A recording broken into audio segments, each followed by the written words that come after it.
Muy buenos días a todos. Muchas gracias por registrarse y sean todos bienvenidos a nuestro webinar en español, PageLogical y puntos de venta distribuidos. Hoy nos acompañará Daimel Bone, quien tiene más de 9 años de experiencia en Postgres, en las que él se ha venido desempeñando como miembro del equipo de soporte en español de System Guards. Dentro de su vasta experiencia están muchas de las capacitaciones avanzadas que ha brindado a algunas empresas en materia de Postgres. Él nos va a guiar en esta sesión que durará alrededor de 1 hora y en los últimos 10 minutos tenemos asignados para que ustedes puedan plantear sus preguntas y puedan las mismas ser respondidas. ¿Cómo pueden hacerlo? En la barra inferior del Zoom, ustedes tienen la opción de Q y A.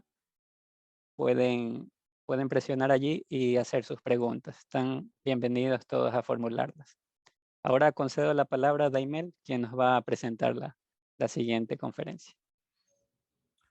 Bueno, gracias Vladimir, buenas a todos. Hoy día estaremos presentando un caso de éxito, digamos, que hemos ejecutado con un cliente, donde resolvimos algunas cuestiones que él tenía, que requería, ya para mejorar el funcionamiento de los locales donde se realizaban las ventas. Le denominamos puntos de ventas. Bueno, como notan, el título del webinar se llama PostgreSQL más PageLogical y puntos de ventas distribuidos, ¿no? Entonces vamos a estar en el transcurso de la presentación viendo cuál fue el requisito que definitivamente resolvimos con el cliente utilizando estas dos tecnologías como tal, ¿no? Es que nada, decir que System Guards es una empresa que se especializa en dar soporte a Postgres, soluciones relacionadas con Postgres, consultorías, cursos, capacitaciones. Tenemos en nuestro equipo miembros del grupo de desarrollo global de Postgres y tratamos de ser una empresa que siempre está en constante evolución, mejorando en todo lo que respecta relacionado a Postgres para brindar la mejor solución, ¿no? a los clientes que nos contactan para, de alguna manera u otra, ayudarlos a mejorar todo el funcionamiento de la base de datos y de su sistema en general, ¿no? Bueno, entrando un poco en materia, como bien le decía, el webinar se titula Postgres, PageLogical y puntos de ventas distribuidos. Para ponerlos en contexto, básicamente nos contacta un cliente, ¿sí?, que tiene el siguiente inconveniente, ¿no? Él tiene diferentes puntos de venta. Está aquí en el Ecuador, en la parte sur del país. En cada punto de venta realizan más o menos de forma general los siguientes procesos, ¿no? Gestionan inventario en este caso eran medicamentos. Realizaban ventas de medicamentos en cada uno de los locales utilizando los sistemas que tenían. Y además realizaban todo el proceso de facturación. ¿Ya? Estos tres procesos eran digamos, el core de cada uno de esos locales que tenían, o esos puntos de venta. Inicialmente, pues, los sistemas que estaban instalados, o el sistema que está instalado, funcionaba de esta manera, ¿no? Una manera básica, clásica, sería un servidor de base de datos y un servidor de aplicativo alojados en un proveedor cloud. Bueno, realmente era infraestructura de ellos propia, en un centro de datos, pero bueno, la idea del dibujo es que esto puede ser en la práctica para cualquier otra persona o cualquier otra situación, un lugar remoto fuera del local donde se encontraba o de los locales. Y bueno, se accedía desde esos puntos de venta y se hacía todo el procedimiento, ¿no? Obviamente, este modelo no es que esté, o sea, no tiene ningún tipo de problema. Y funciona, es un modelo, digamos, clásico de despliegue de aplicativos cliente-servidor, ¿no? Ventaja de tenerlo así, bueno, ya se imaginarán, pero toda la base de datos está centralizada en un solo sitio, ya los reportes se hacen en una sola base de datos, en ese lugar están, digamos, toda la información que se manejan de todos los locales directamente. Y de alguna manera es fácil de administrar también porque, bueno, es un solo sitio donde está alojado todo, ¿no? Poco a poco, nos cuenta el cliente que fueron creciendo en puntos de venta y de locales en toda la región y empezaron a sumar nuevos.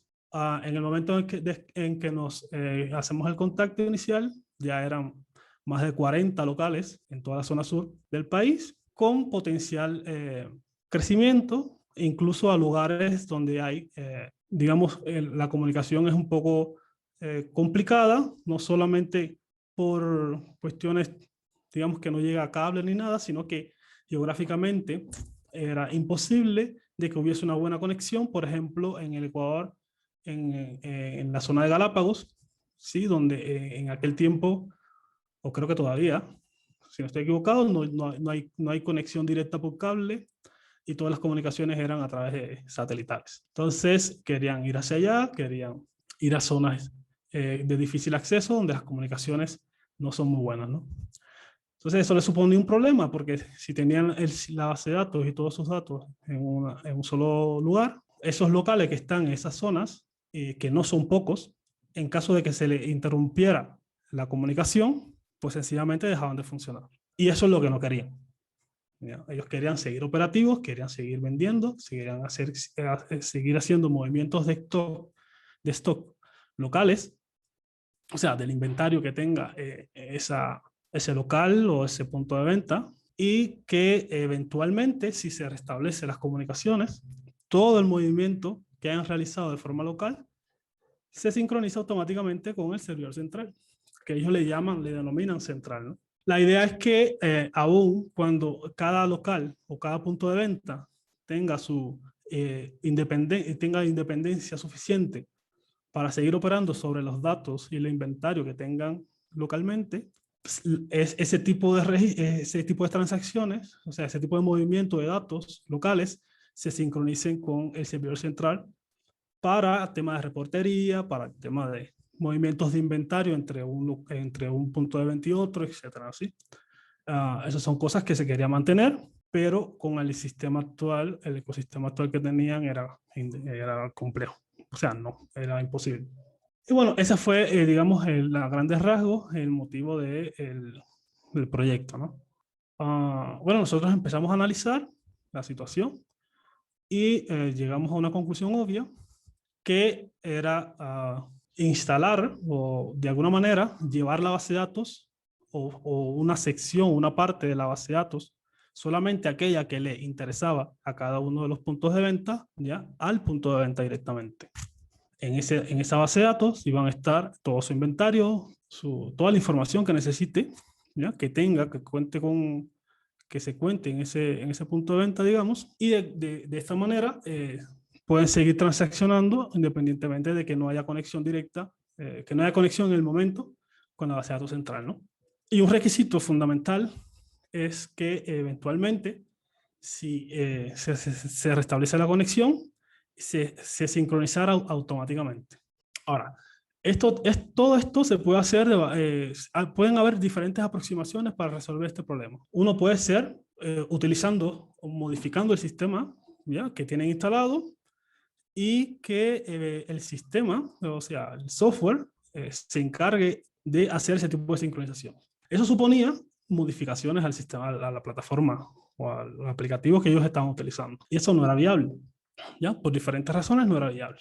Entonces había que buscar algo que fuera lo más transparente posible, de preferencia que no se necesitara modificar nada del aplicativo y que permitiera todo el requisito fundamental, ¿no? Que es la sincronización eventual de datos. Y ahí es donde entramos nosotros a trabajar con ellos, ¿no? Analizamos todo y finalmente pudimos utilizar para resolver ese requerimiento solamente funcionalidades que ya existen en Postgres, como es la replicación, y utilizamos además la extensión PGLogical para todo el tema de digamos, la transmisión de datos, ¿no? Ahora, más o menos esto es, bueno, para que no, si están aquí, me imagino que todos conocen que es Postgres, pero bueno, de forma rápida, es un sistema de gestor de base de datos relacional que es muy poderoso, es muy utilizado en el mundo entero. Los desarrolladores cada día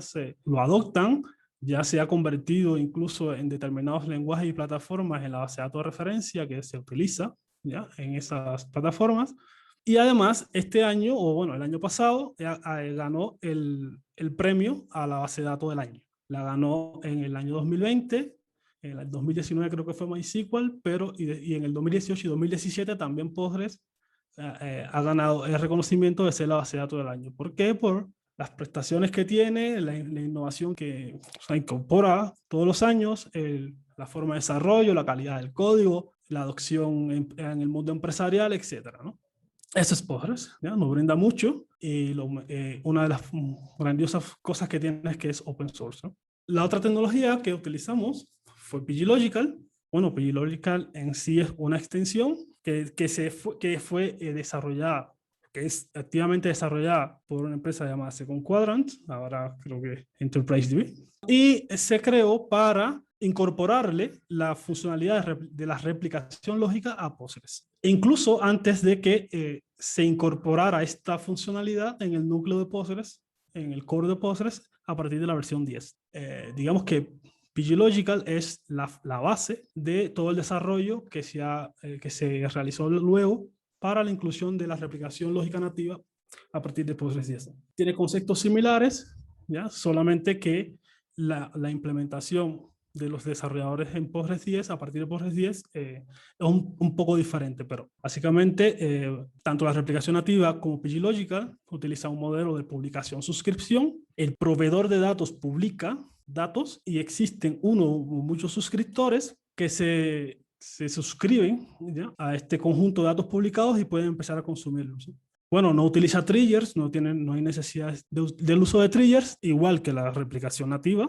Puedo replicar tablas específicas de la base de datos y puedo realizar determinadas operaciones cuando se está replicando datos, ya sea transformación de datos, filtrado de datos tanto en el origen como en el destino. Y bueno, también soporta lo que también se incluyó en la versión nativa, en la replicación nativa, que es la posibilidad de replicar entre diferentes versiones. Una gran diferencia entre PGLogical y la replicación nativa es que la replicación nativa se incluyó en Postgres 10. Sin embargo, con PGLogical se puede utilizar incluso con versiones de Postgres anteriores. Está disponible si utilizan PGLogical para replicar de forma lógica a partir de la versión 9.4. Aunque no se recomienda ya el uso de esa versión, pero inicialmente está soportado, ¿no? Ahora, ¿cómo nosotros abordamos y empezamos a analizar todo el entorno de la base de datos del cliente para la solución, ¿no? Lo primero que hicimos fue ver cómo, de alguna manera lógica, separábamos los datos, o pues, era fácil separar los datos que se generaban de transacciones en los diferentes puntos de venta. ¿A qué me refiero? Cuando los diferentes puntos de venta estaban transaccionando, estaban vendiendo, estaban haciendo movimientos de inventario, todos los registros que se generan en la base de datos, a la hora de la replicación hacia el servidor central, deberían buscarse un mecanismo en que los IDs generados de las tuplas en la base de datos no colisionaran, porque eso se supone un conflicto a la hora de replicar los datos hasta el central. Entonces, la primera aproximación que hicimos a la base de datos fue analizar la generación de IDs y procedimos a la asignación de rangos para la generación de IDs en los diferentes puntos de venta. Una vez que ya nos metimos de lleno en la base de datos del cliente, analizar el sistema, nos dimos cuenta de algo interesante, y es que el ERP que estaban utilizando, no sabemos el motivo, todas las claves primarias de las tablas eran de tipo integer, que en sí no está mal, ¿sí? Lo que sucede es que un tipo de dato más coherente, digamos, sería el BigInt, ya, porque nos permite un rango mucho mayor de números. Y bueno, lo primero que hicimos fue corregir esto y le modificamos en todas las tablas y le pusimos el tipo de dato que nosotros creemos que es más correcto, ¿no? Eso para empezar. Lo siguiente es que seleccionamos un rango, le asignamos a cada punto de venta un rango bastante, creemos nosotros, lo suficientemente grande para que en mucho tiempo, hablamos de años, no haya necesidad de mover, o sea, de asignarle más rangos a esos puntos de venta en cuanto a la generación de ID se refiere, ¿no? Entonces, nosotros seleccionamos que 500 millones de IDs posibles para cada punto de venta era suficiente para, no sé, que se pudieran generar transacciones por mucho tiempo, ¿no? Eso tomando en cuenta el histórico de las transacciones, digamos, globales del cliente, ¿no? incluso tomando en cuenta el máximo por día y todo, históricamente. ¿Qué hicimos? Y fuimos por los 40 y tantos puntos de venta que tenían en aquel momento y le asignamos rangos, así de simple. Establecimos que el ID punto de venta 1, cada secuencia que utilizaría la base de datos o que utiliza la base de datos va a generar números entre el 1 y el 50 millones, o 500 millones, perdón. Y así sucesivamente fuimos uno por uno cada punto de venta y le establecimos el rango. Ya 500 millones es una cifra bastante grande para el nivel transaccional de cada punto de venta. Hay mejores soluciones tal vez, y no lo dudo, la hay, pero en aquel momento nos pareció suficiente esto para no tener que complicarnos la vida buscando algoritmos más sofisticados, ¿no? Es una solución simple, adecuada creemos nosotros, y nos resuelve el problema, ¿no? Entonces, asignándole estos rangos nos permite potencialmente tener miles de puntos de venta sin ningún tipo de esfuerzo, ¿sí? Porque bien distribuidos los rangos de generación, no hay ninguna colisión a la hora de la replicación, en cuanto a ID se refieren. Luego, como utilizamos PGLogical, procedimos a crear los replication sets o conjuntos de replicación. ¿Qué son los conjuntos de replicación? Bueno, es un mecanismo que nos permite agrupar tablas en grupos y esos grupos se van a exponer para que otros suscriptores consuman de los cambios que expone ese grupo. Y bueno, a la hora de crear un replication set se le puede definir qué operaciones sobre esas tablas que están en ese replication set son las que se van a transmitir hacia los suscriptores. Ahí tenemos los permisos que son el insert, updates, delete, truncates. Pueden ser todos esos o solamente un subconjunto, ¿no? Ya sabiendo qué cosas son los replication sets, analizamos la base de datos del cliente y empezamos a clasificar tipos de tablas. Empezamos a clasificar las tablas por tipo. ¿Cuáles son esos tipos? Básicamente son dos tipos de tablas que nos encontramos en el sistema. Primero, tablas operacionales y catálogos compartidos. Tablas operacionales. A lo mejor el nombre suena un poco confuso, pero la idea es que son las tablas que tienen el core de las operaciones diarias, que son transacciones, caja, movimiento, stock, facturas, todo eso. Lo que se genera propiamente, información que se genera de las transacciones en el punto de venta. Y bueno, los catálogos compartidos, que son nada más y nada menos que, digamos, esa información que es transversal, que se utiliza en todos los puntos de venta, que debe ser la misma. Dígase producto, dígase la distribución política del país, ciudades, cantones, todas esas cosas, ¿no? Que son, digamos, información que es transversal para todos. Eso son lo que le llamamos los catálogos compartidos. La principal diferencia entre estos dos tipos de tablas es que la primera, la información se genera en el local o en el punto de venta y es propia del punto de venta y se va a transmitir en un solo sentido. O sea, la información que se genera en ese punto de venta, por medio de la replicación, se va al servidor central. Y sobre esa información es la que se hace reportes y todo lo demás. Ahora, los catálogos compartidos pueden replicarse en ambas direcciones. Y aquí es algo importante, ¿sí? Y es el primer punto interesante de esto. Es que esos catálogos pueden llegar a ser actualizados en el punto de venta, o sea, en el local. Pueden llegar a ser actualizados. En la práctica, digamos que se evita hacer esto porque como son catálogos que se replican para todos los puntos de venta, lo que comúnmente hace el cliente es actualizarlo en el central, en la base de datos central, a partir de la replicación, distribuye la información hacia todos los puntos de venta, ¿no? Pero puede darse el caso de que un punto de venta actualice un catálogo y esa información debe ser replicada para todos los puntos de venta, ¿no? Por eso es que una de las características es que la replicación de ese conjunto de tablas va a ser en dos direcciones. La actualización puede ser en los puntos de venta y tiene que sincronizarse en el central, y en el central se pueden cambiar esa información y debe ser replicada para los puntos de venta. Bueno, una vez clasificadas las tablas por estos dos tipos, se procedió a hacer un replication set para cada tipo de tabla. Y por ejemplo, acá empezamos de abajo hacia arriba, o sea, empezamos haciendo ese análisis en la base de datos de los puntos de venta y clasificamos en esta base de datos. La nomenclatura que encontramos, o que era bastante descriptiva, es como la ven en pantalla, ¿no? Replication set, y a la información que solo va desde los puntos de venta hasta el central le pusimos el sentido, es up, va hacia el central, y el conjunto de tablas, el replication set que agrupa el conjunto de tablas que es en ambas direcciones, le pusimos shared tables al final. Una vez que ya creamos esos replication sets, pasamos a la parte de creación de las suscripciones en el servidor central hacia cada uno de los puntos de venta. ¿Por qué? Porque el servidor central es el que recibe, en principio, la información que se está generando en cada punto de venta. Por tanto, el central, para cada punto de venta, va a tener una suscripción.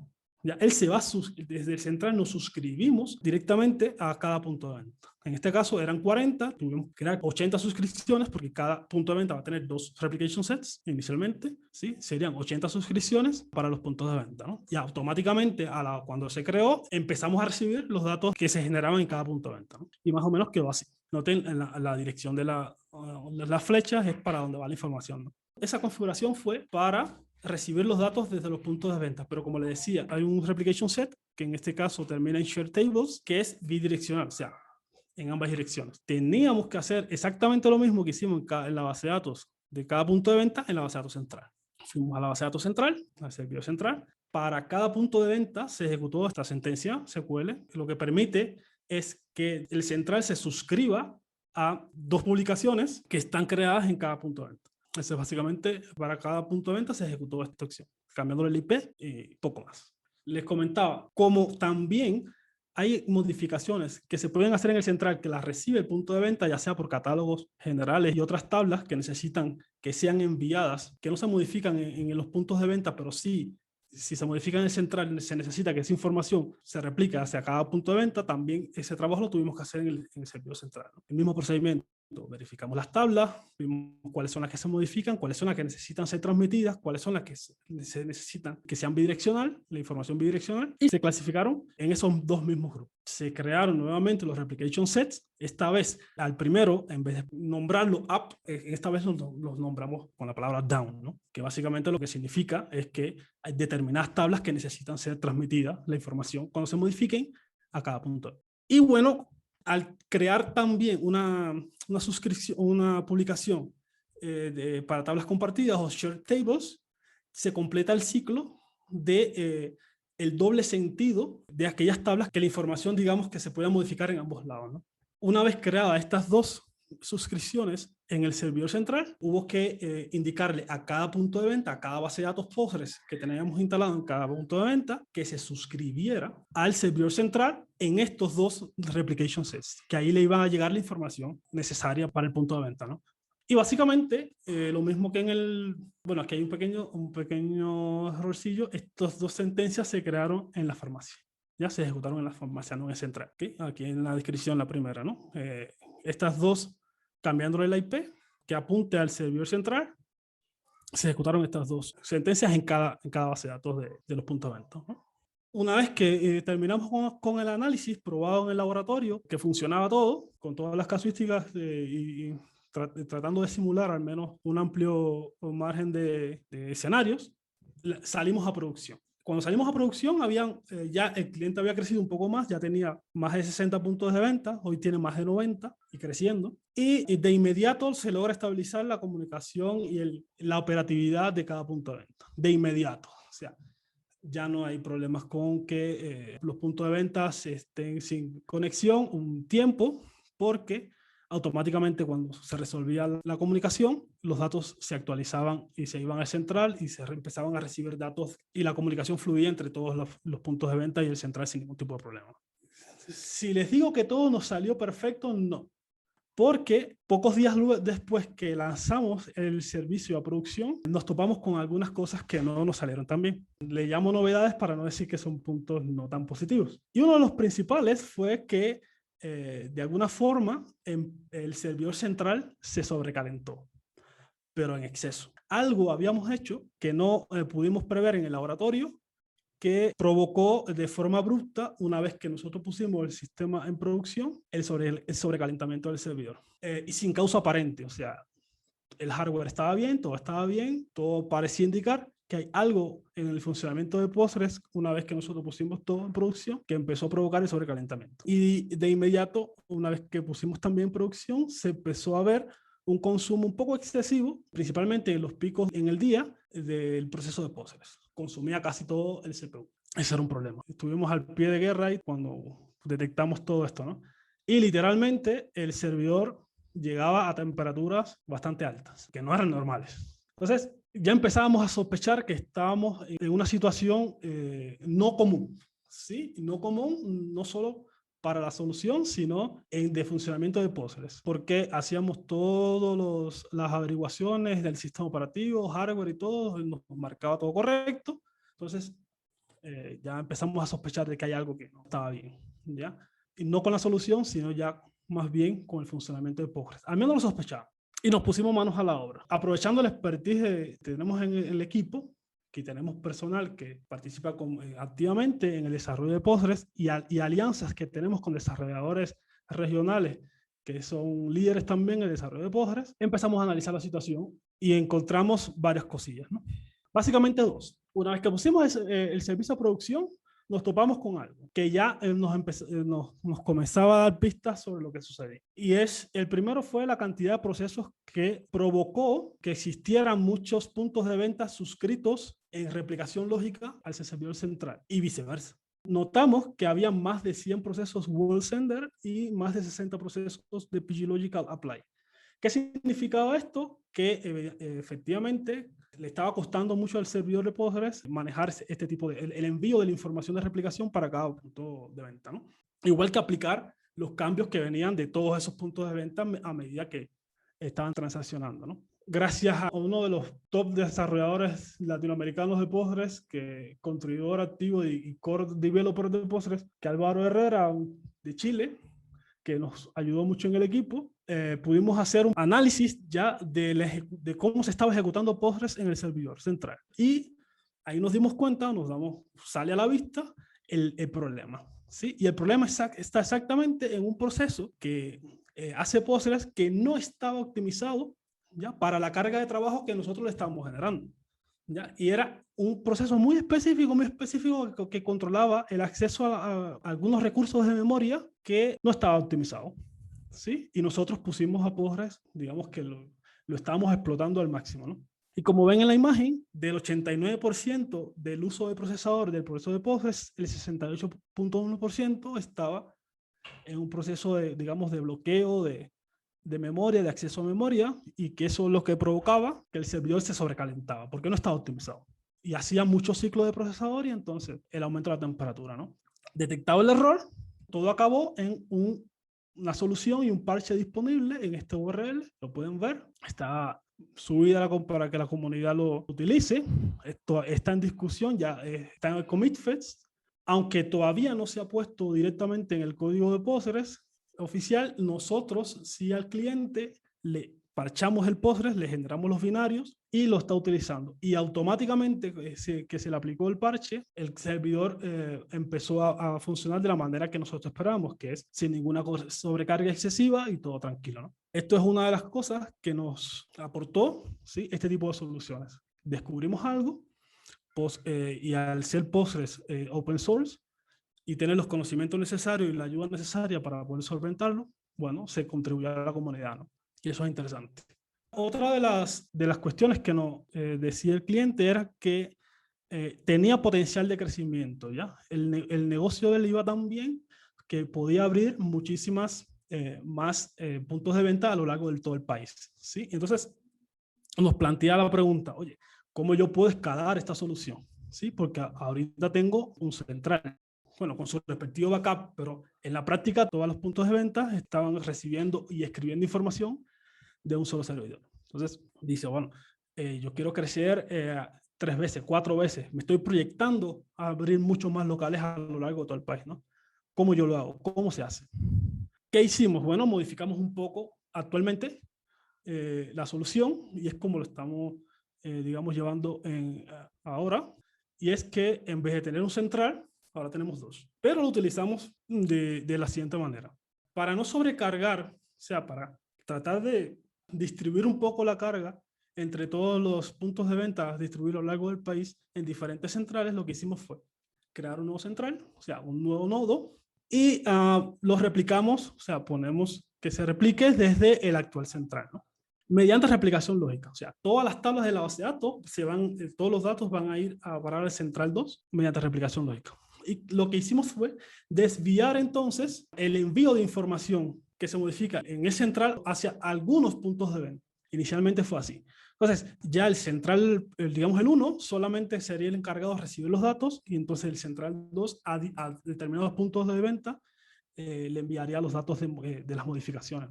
¿Qué nos permite esto? Por ejemplo, si el día de mañana queremos hacer lo mismo con otro, ya porque hemos crecido mucho y queremos utilizar para un poco distribuir la carga entre todos los puntos de venta, sería nada más que añadir un nuevo nodo, redireccionar por dónde van a recibir o quién le va a enviar los datos a cada punto de venta y que no sea directamente el número 1, ¿no? El primario, ¿no? O el primero de los servidores, ¿no? Por último, en el apartado de monitoreo, que es muy importante porque el cliente tiene más de 90 servidores, pero ya le digo, la planificación es que se triplique ya la cantidad de puntos de ventas en poco tiempo y hay que este tipo de soluciones hay que tenerla constantemente bajo control y bajo monitoreo, porque hay que detectar a tiempo, hay que ser proactivo. Ocurre alguna eventualidad en cualquier punto de venta, hay que actuar de forma lo más proactiva posible, ¿no? Entonces, el stack de monitoreo, Zabbix para las métricas, Grafana para el dashboard y cuadros de mando, y bueno, también utilizamos Postgres para el almacenamiento de todas las métricas. Ese es el stack y nos va de maravillas, ¿no? No tenemos queja de ningún tipo, ¿no? Hasta el momento. Esa fue la ruta que seguimos, estos son lo que nos topamos en todo este proceso y esta es la ruta que seguimos y el estado en que estamos y que ya le digo es una solución que al día de hoy está funcionando sin ningún tipo de problema. Por esta solución, ser tan robusta, hay muy pocas personas que son administradores de todos estos servidores porque la solución lo permite de la manera que fue construida y los cambios se pueden realizar de una forma más fácil. No hubo que hacer ningún tipo de modificación a los aplicativos, o sea, fue todo transparente, al menos no hubo que hacer absolutamente nada en la parte de modificaciones de aplicativo alguno, y les ha dado bastante buen resultado y pueden crecer sin ningún tipo de problemas. Entonces, si tienen alguna duda, alguna pregunta, sería el momento, ¿no? Gracias. Gracias a ti, Daimel. Sí, pueden aprovechar este momento para escribir sus preguntas, como decía Daimel. Aprovechamos para hacerte las preguntas que ya están hechas. Te menciono, mira, algunas que han escrito. ¿Qué diferencia existe entre PGLogical y Bucardo? En lo personal, le soy sincero, no he utilizado Bucardo. El problema de ese tipo de sistemas de replicación es que eran basados en triggers. PGLogical viene un poco a utilizar los mecanismos internos de Postgres y darle la posibilidad de realizar este tipo de replicación sin la sobrecarga de tener que estar ejecutando triggers para capturar datos y luego enviar. Esa es la principal ventaja, mucho más rápido, mucho más eficiente y nos brinda muchísimas posibilidades acerca de qué podemos hacer a la hora de la replicación de los datos, tanto en el origen como en el destino, sea transformarlos, sea filtrarlos. El cielo es el límite cuando uno usa PGLogical, ¿no? Realmente. Y la replicación lógica de Postgres de forma general. Gracias, Daimel. Tenemos otra pregunta. ¿Qué versión de Postgres se implementó?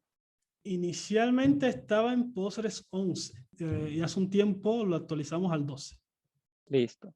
¿Qué pasa cuando hay mucho desfase? Por ejemplo, daño del internet y que se queden muchos días sin conexión.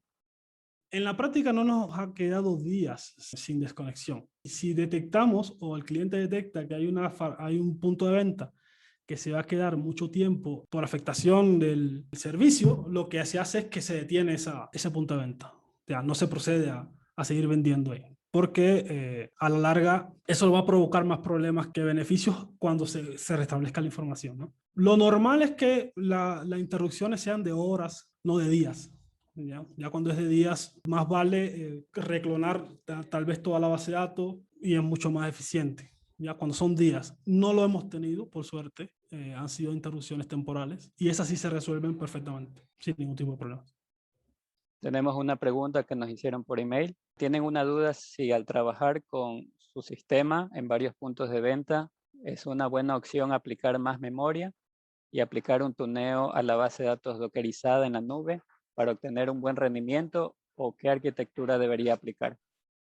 Algo que siempre hay que hacer ante este tipo de situaciones es tunear al máximo o al menos aplicar las prácticas, digamos, por defecto en el uso de Postgres, ya sea memoria, ajustar el sistema operativo, ajustar los parámetros de configuración. No solamente en este caso influye el Postgres, también influye, por ejemplo, como tenemos muchos puntos de venta conectados a la base de datos, el ancho de banda correcto y suficiente ancho de banda para aguantar, para soportar todo el flujo de información, principalmente en la base de datos central. Si utilizas Docker o no, en el caso de esta implementación no se utiliza base de datos dockerizadas, se utiliza para el central servidores físicos y para los puntos de ventas tampoco. Pero es sí recomendable aplicar el tema de tuning, sí o sí.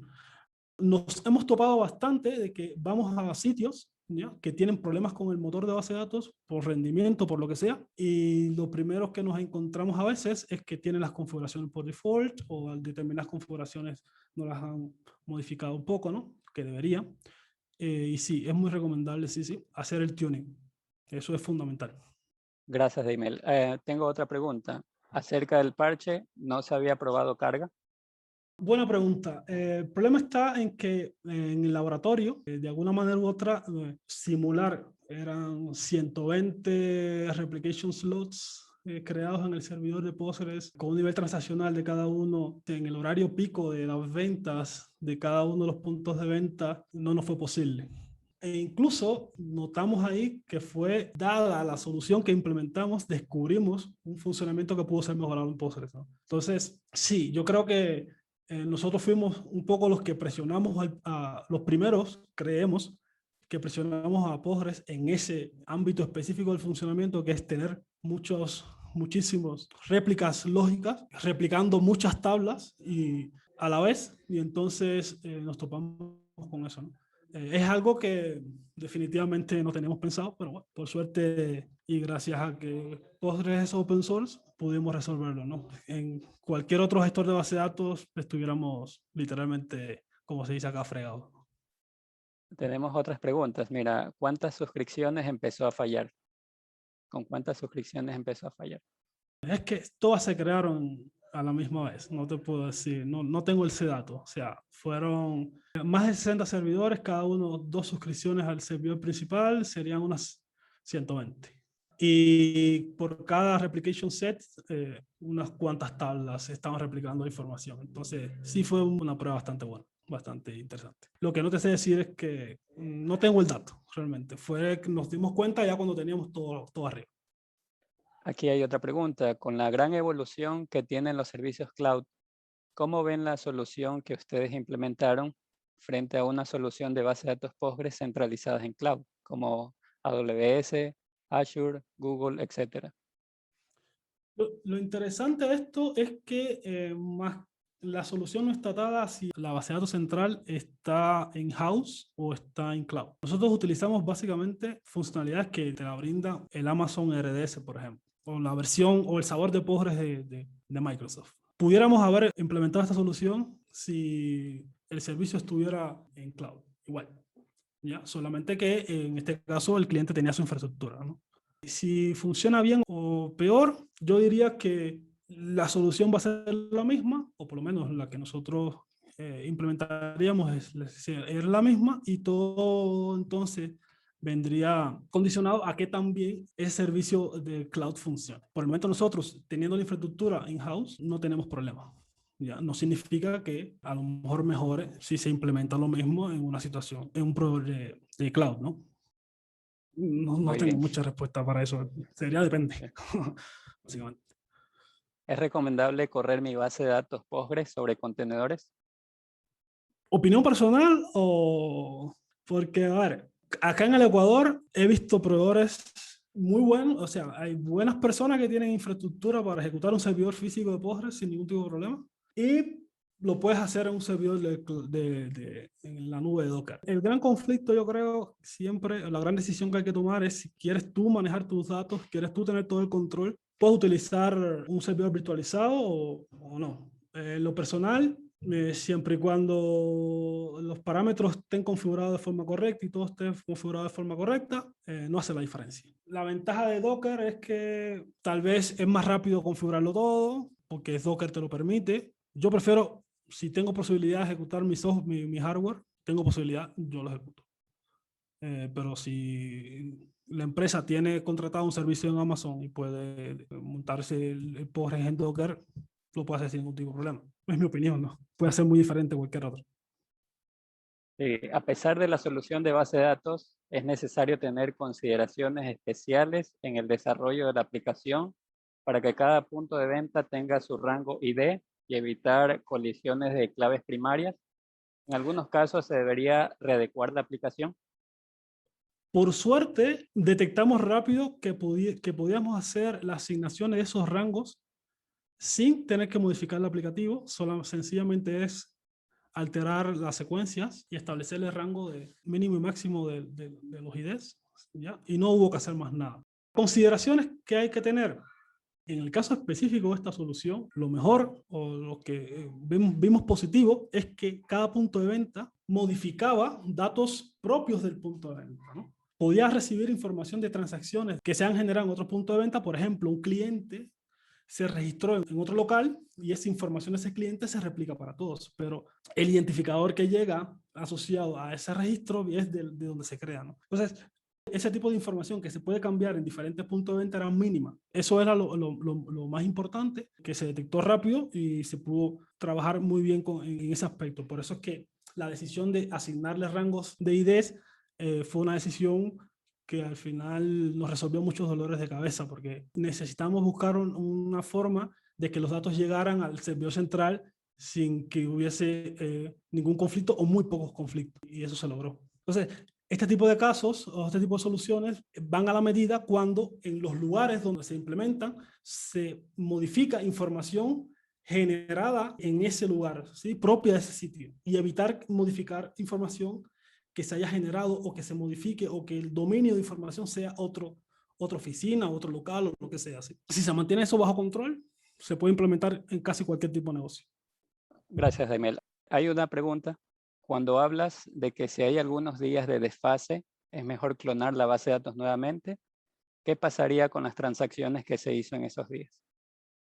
La idea es, una vez que llega la conexión, se levanta el servidor, ¿sí? El servidor le envía la información relacionada a los cambios que se han realizado, pero va a empezar a recibir muchos cambios de otros lugares.